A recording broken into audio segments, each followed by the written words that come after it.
お世話になります。キュウリ系工業の姫キューです。今日は車のミッションオイル交換をやっていこうと思います。自作の注入装置によりかなり楽ができるようになっています。それでは本日も安全作業でよろしくお願いします。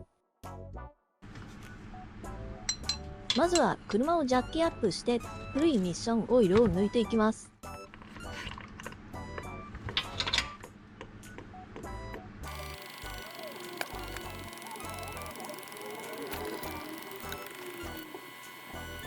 全部抜けました。抜いたオイルを見てみます。結構鉄粉が混じっていてキラキラしていますね。オイルを廃油器に入れます。このロート便利ですよ。ポリタンクのキャップと一体化しているので、ロートをタンクに固定できます。ドラム缶用のロートは見たことがあるんだけど、ポリタンク用はなかったので自作してみました。次に、新油を入れる準備をしていきます。本来、ミッションオイル交換にはサクションマンを使うんですが、何往復もして車の下からオイルを入れるのが面倒で、こぼして床も汚れたりするので大変でした。そこで上からオイルを入れられるような道具を作ってみました。コック付きのポリ容器にオイルを入れて、ホースを使ってオイルを重力で落下させます。先端には L 字のタケノコをつけています。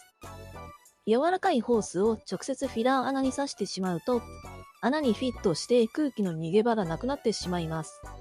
そこで穴よりも少し小さいタケノコを使ってスムーズにオイルが入るようにしています。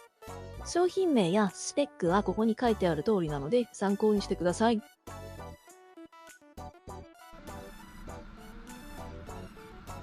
容器にオイルを入れていきます。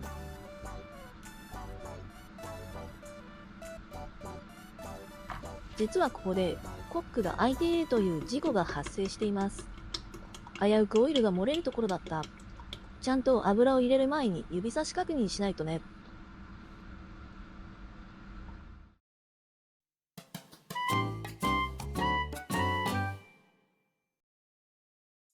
容器をボンネットに吊るして、ホース先端をフィラー穴に突っ込みます。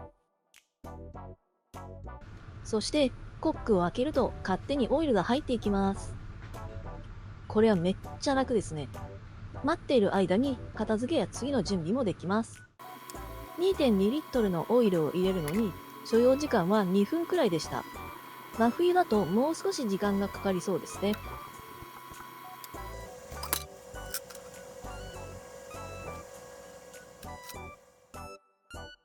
今日はこの辺で終わりたいと思います。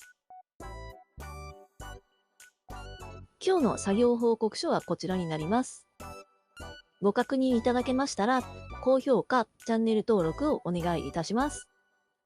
それでは皆さん、ご安全に。